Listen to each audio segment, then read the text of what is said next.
Good evening. My name is Joe Sam Robinson. It's my pleasure to have with us once again Dr. Buck Melton, one of our leading savants in this part of the world, who is a man. You mean in this block, right? In the room, between us two, right? You're a leading savant. Well, there are a lot of things happening in the world, and I think your legal underpinning as well as your sense of history are important. One of the things going on now is we enter a very difficult time in the world through the political tensions in the country, the next electoral cycle, and with President Trump, all of the trials he's facing. I think he has been indicted in numerous places on numerous charges, pretty much by Democratic district attorneys or people that allegiance might be said to be with the Democratic Party. And one of the most impressive events, I think, taking place is in our home state in Georgia, where a Democratic district attorney who sort of in her electoral campaign said, well, I'm going to do in President Trump, and a special grand jury was instituted that went through and indeed indicted huge numbers of Republicans. So it was, and indeed, let's say this, Atlanta is the Fulton County where the people came from was a strong Democratic bastion. And if any Republicans happened to be summoned, I'm sure they do everything they could not to serve. That's a fair statement. No one's offended by that. But the jury was a strong Democratic one with Democratic district attorney overseeing it. And everybody was indicted. Two Georgia senators who were serving senators at that time, a South Carolina senator, and indeed I think all of the people that were out there that were different attorneys that were involved in this, and then different people that might be sort of a football coach, for instance, that put his name in as being a presidential elector. He would do that. So huge numbers of people. And then the district attorney took these really took things down a lot. And then a number of people have been indicted. And it does appear I think we've had a discussion about the political ramifications of the idea of impeaching President Biden. It would appear that there's a strong political overtone to what's going on in Atlanta. And do you have any comments about this? We want to talk about it a little bit. Well, I'm going to punt. I want to hear your comments first. All right, because okay. I do think you have a predilection for looking at our legal system and immediately saying it's all political. That legal principles either are non-existent or completely expendable to achieve the objective of whatever the legal actors are trying to do. So you go ahead and put your position out there. And then okay, well, good. Well, firstly, au contraire, Buck, I have a great respect for the legal system. I have trouble believing that, but go right ahead. I do, and it's a very necessary, obviously, the legal system, with all its imperfections, certainly beats something that's less so. And our system has arisen in a different way than other countries, and it may comport with our sense of exceptionalism. However, having said that, maybe I'm trying to serve the legal system by offering these occasional criticisms.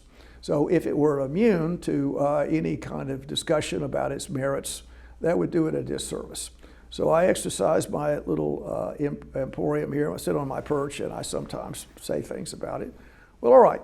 So maybe I'll start with asking this question. And a lot of this goes back to Jacksonian world.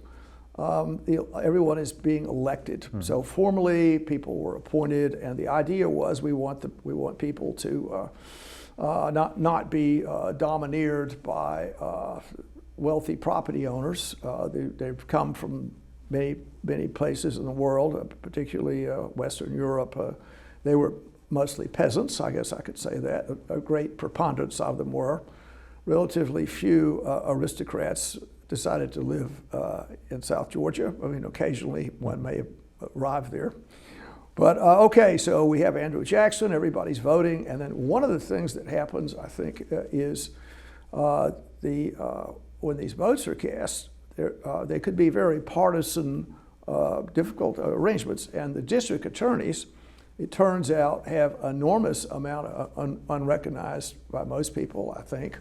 They have enormous power.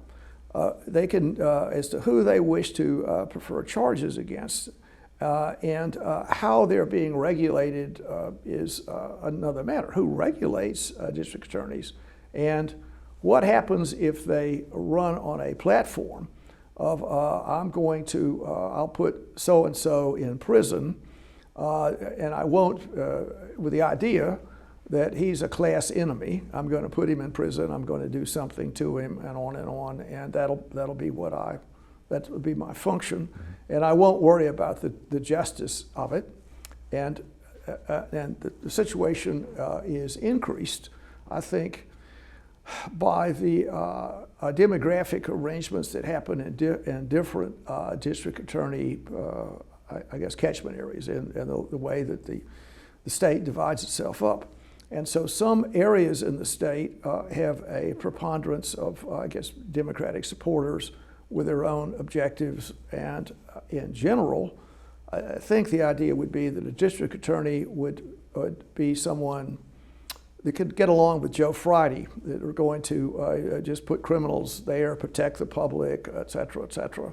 And they would be somewhat of an apolitical figure. And I think one of the things that's happening is that huge amounts of money have gone into the election of district attorneys, big amounts, and the way that they've obtained their office is not clearly known. I guess you'd say is who would you? Anyone, I think, could run for district attorney. Can they? How are they vetted? How does one get? Is that something anyone pays attention to? The district attorney votes. Is it kind of like voting for judges? Or can district? I think the way the situation works in Georgia, pretty much, is when you're a Georgia judge, and then rather than having, even though they're supposed to be elected, that they say, well, I'm going to retire in a year. So, hello, Governor, I'm going to retire in a year. Why don't you appoint somebody to take my place, and that person will have the office, and then we'll go forward, and it'll be sort of a sham election. Well, so if I can say that. Well, I've got an issue there, because I can't tell. Are you upset because the judges are now being elected in the first place, which is largely a legacy of the Jacksonian years? Or are you upset because even though they're nominally being elected, they're not being elected but appointed? I can't tell if you're upset because they're being elected or appointed or both. The process, well, firstly, the process is not transparent. Mm-hmm. I'm saying, well, the process is not transparent. The next question is some kind of litmus paper as to how well the justice system is working. And so I'm just an observer of this. And it does appear that there are other stories about the way the district attorneys are functioning in Georgia. Mm-hmm. I don't think I get into that particularly, but it does seem that their sense of their responsibilities and what they're going to accomplish with the enormous amount of power that they have seized. What are they going to actually do? Can a district attorney in, let's say, I'll pick Waycross, decide to put, the president in prison, so to speak? Is that possible? Or more than that, can I just put the opposing party in prison? And I can take this through a grand jury. I can put I will just do this. I'll manufacture the charges, and then I will then, as we discussed earlier, what the power of TV. I think in Georgia, you can have a public trial. The TV will be in there night and day, and so the grandstanding that we spoke about earlier, why would that not take place? You mentioned that seemingly the impeachment arrangements were not similar to the way the justice system works. But what happens if you have an obvious political trial going on? You might even say a show trial. and rightly or wrongly, is this the venue to do it? And all these other secondary arrangements are there, and it just seems something that needs some attention. Now, what kind of reformation is necessary? I make no speculation about what to do, other than people should understand what occurred. And one of the things is the amount of money that how expensive is it to run to be a district attorney? Where does the money come from? And what kind of sacrifices has I would say, what kind of impingements on their normal tradition of being a district attorney has the person said, I'll do this? So, for instance, one of the big things going on, I think, with many of the district attorneys that are out there is that I seem to be irritated by the Democratic district attorneys, but trust me, I mean, any district attorney that is enmeshed in the process would be equally suspect, Republicans, whatever. But the money that's come in, the votes that are there, the training the person had, is there any restraint on a district attorney? And it would seem to me that's who is it that can say you've crossed the line? Well, here? yes, if I can jump in. Now, yeah, there are yes. restraints. Okay, you asked me to space some things. Good. So I'm going to try to be the mirror image of you. You start by making protestations that you have great faith and respect for our judicial system, and then I heard about a 10-minute litany of every possible thing. No, I said I was hoping to correct it. But now it was in their interest. But I'm going to be the mirror image here. Go ahead. I'm going to start by being very critical.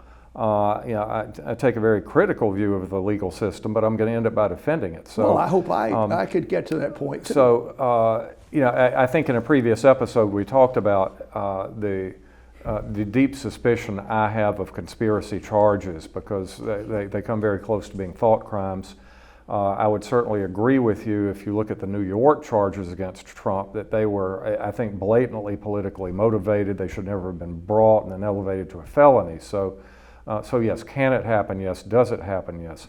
But you ask if there are any checks on it. Well, yes, and I know that one of the things that has concerned you with physicians is that there's no mechanism to enforce the Hippocratic Oath and that perhaps there is no belief anymore in a higher authority that would make the oath binding.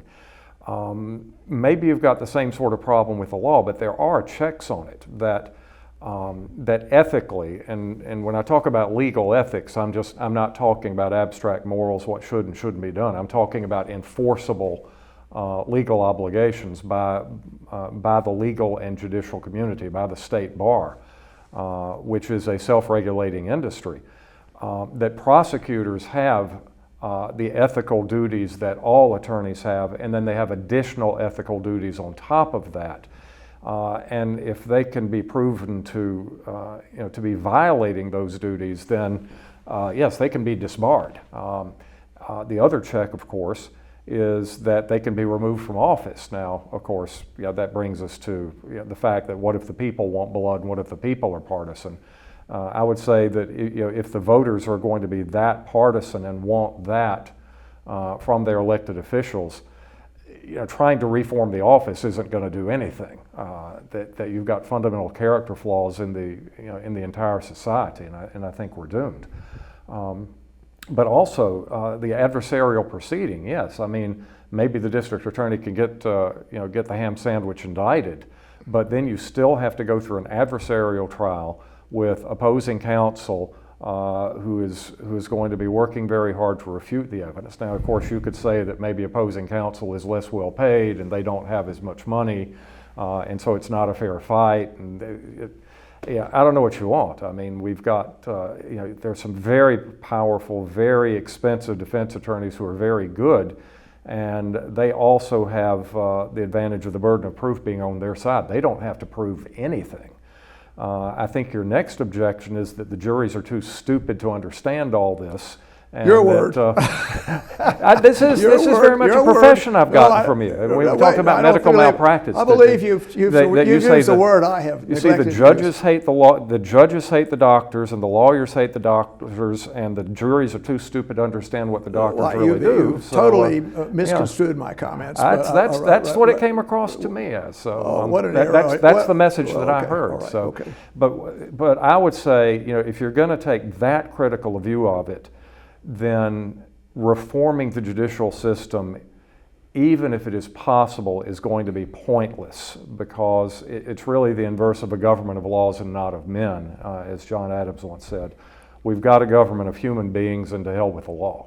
So, well, I take your comments, and I guess I could respond to them. My comment discussion tonight is basically on the situation that's happening in Atlanta and the role the district attorneys play in that. And so, and I am disturbed. I am disturbed by these conspiracy charges all right. too. So we have that, and then the question I asked for transparency on the way that these officials got their position, and I asked for the role that money plays, and indeed. Seemingly, it is a possibly corrupted, or it could be a corrupted office. So there could be money under the table happening, power dynamics going on. There could be issues that are not totally understood about how that process works, and particularly so if the power of district attorneys becomes so escalated that they almost become a fourth branch of government.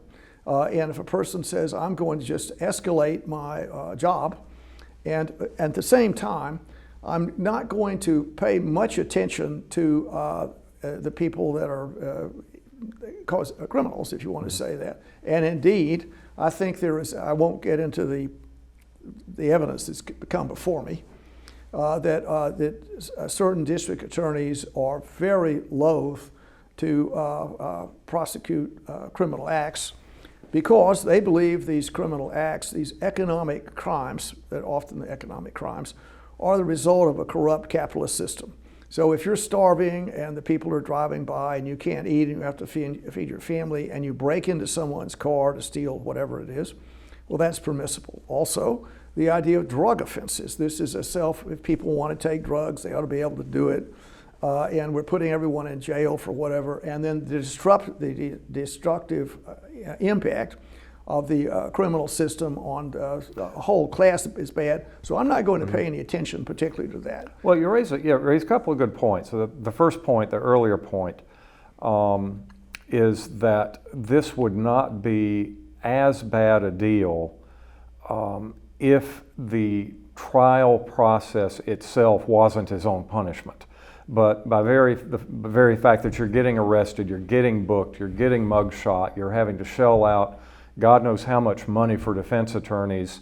You have to spend weeks and months and years devoting your time to defending yourself and working with your defense team. And then finally you get acquitted 2 years from now. The acquittal is sort of a Pyrrhic victory, because just by indicting you, the DA has put you through this horrible mess. And I get that, and I agree that that's a problem. The other problem that you mentioned is prosecutorial discretion, and there is a legitimate field for prosecutorial discretion. If you've got a DA, if you've got a police department that has got limited resources, then it might have to make principled decisions about what kind of crimes it's going to prosecute, who it's going to go after. The issue that comes up is, what if those decisions aren't principled? What if the decisions are self-serving or serving of a political agenda or an ideology? And yeah, that could be a really serious problem. I do think that one fallback is, if you see a DA who is obviously abusing power like that, you file a bar complaint, and then that goes up to the courts. So the Supreme Court of Georgia, of course, is the ultimate police of the state bar of Georgia. But there you run into a problem, the same thing you see with a lot of police going on right now, that a policeman does something horrible, beats up somebody, plants drugs in the car, And so the police are promptly investigated. They're investigated by their own department, who, surprise, surprise, very often finds that there's no impropriety at all. And even if there is some sort of legal liability, it's the taxpayer who's on the hook, not the offending officer. So, what happens when you have the wolves guarding the hen house, essentially? Well, I mean, I'll just hit the tennis ball back a little bit. Firstly, I mean, I go back to the transparency story. So what's going on here? Let's see how many you've made these decisions, and the power that you have is unappreciated. I think nobody has really paid any attention to the power. I think there are watchdog groups out there, but then people pay attention to the watchdog groups. I'll stick with my statement that I don't think that there's much attention to I mean, there is, but to some degree. But district attorneys have enormous power to make decisions that are really have a tremendous societal impact. That's point number one. Point number two, we get into the issue, which I sort of touched on, or as a major point, is firstly, transparency. Secondly, what's happened.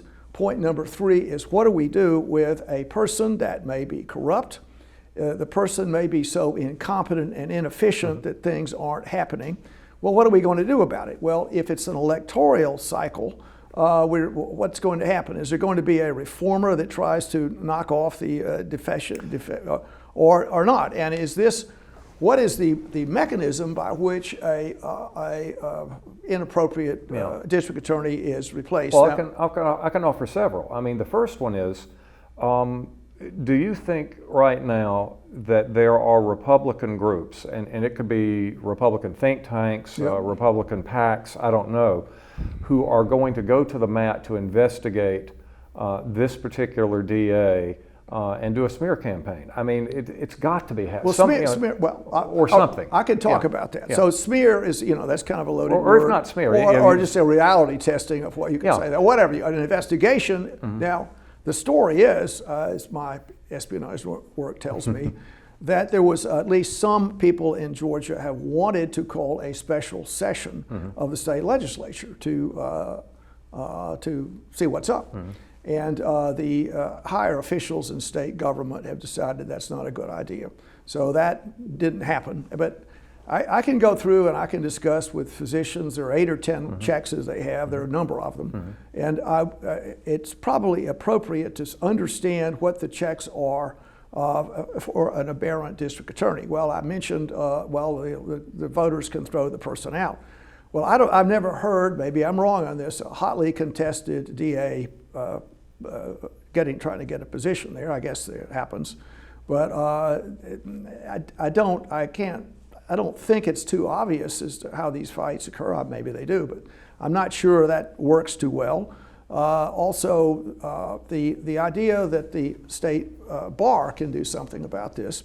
So the question I would ask is, how many times has a district attorney been disbarred in Georgia in the past century by the Supreme Court?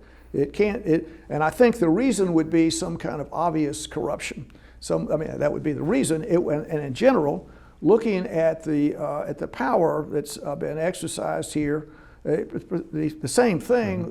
It would be possible to, toss a sitting judge out. But I think just incompetence would not be too obviously done. But corruption, money, steal money, and the difficulty in doing that is pretty difficult. The other point I would say is, having been on the Georgia Composite State Medical Board, and we have the same responsibility for physicians as the bar does, and in our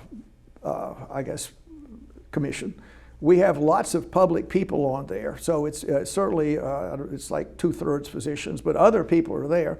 I wonder, does the bar operate the same way, or is this just a closed shop? It's a closed shop. Yeah. So which is what I mean by the police investigating but themselves. What I'm talking about is the legal story that's out there, and so you could there's sort of, maybe, I don't know, I have no idea about this. Well, I guess. But I'm not sure this is the way that the system is set up to do something about prosecutorial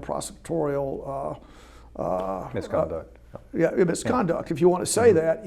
Has anyone ever been tossed out for that? Well, and it would be subtle. Well, you could say, I'm going to, I'm just, I'm so sympathetic with people. Families are being destroyed by people going to prison. I'm just not going to, I'm not going to prefer charges against anyone.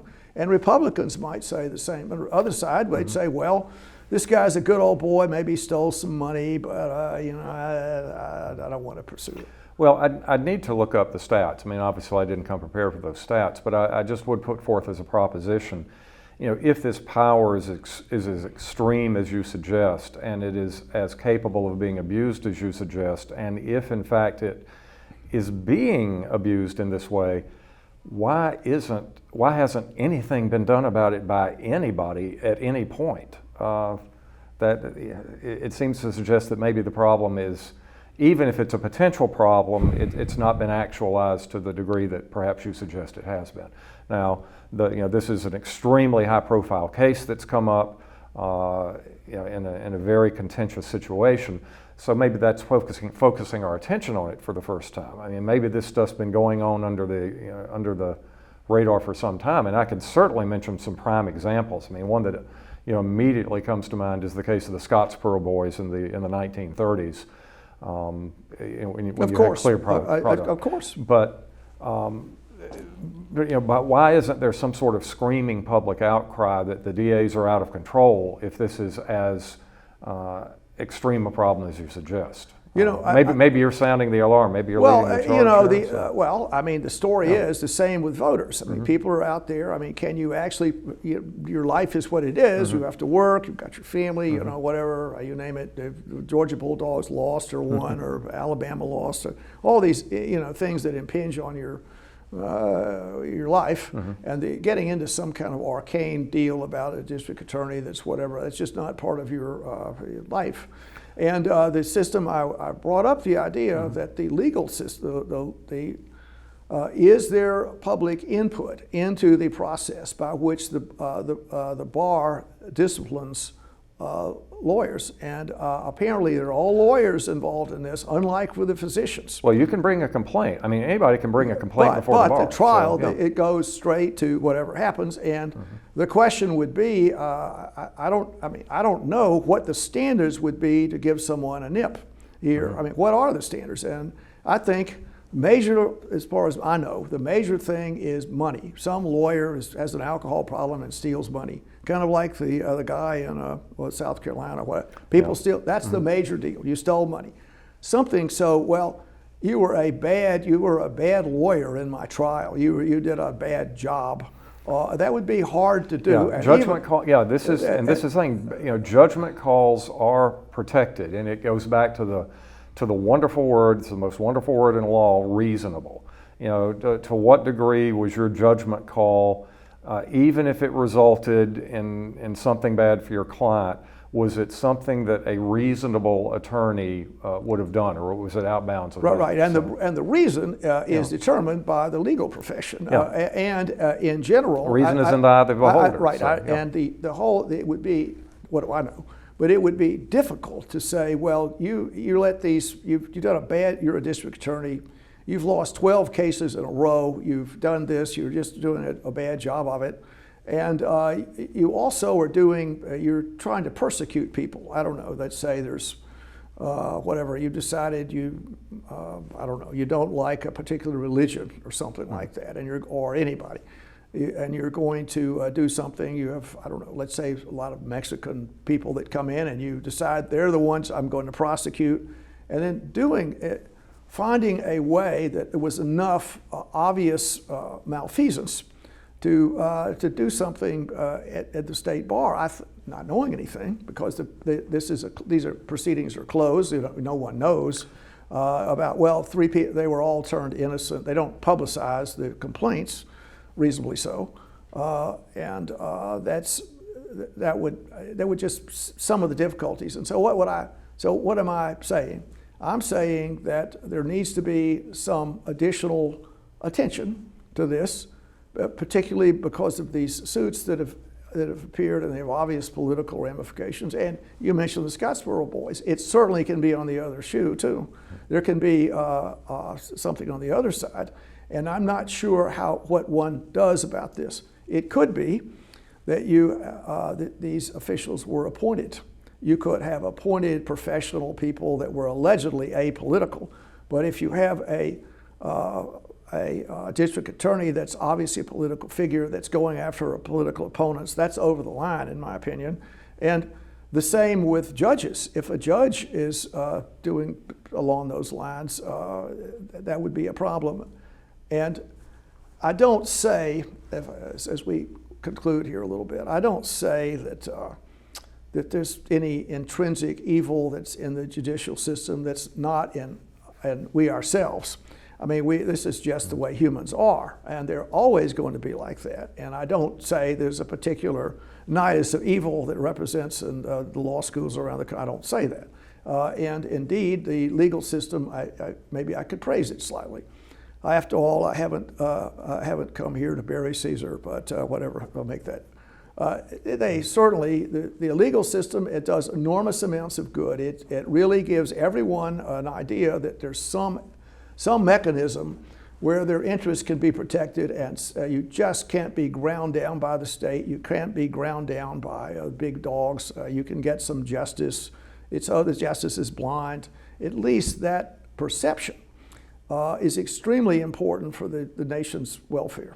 So, well, that's we'll have to see. So, and I have great concerns about the justice system myself, but I guess I'll fall back with Churchill. It's the worst legal system that's ever been devised, except for all the other legal systems that have been tried from time to time. Now, I will conclude by saying I'm going to be in attendance to the Mercer University Law School's 150th anniversary that's coming up on October the 17th. Very good. Just to witness my allegiance to that process. Very good. Well, so thank you, Bob. Thank you, sir. Take care. Thank you. This program is brought to you by the Georgia Neurosurgical Institute.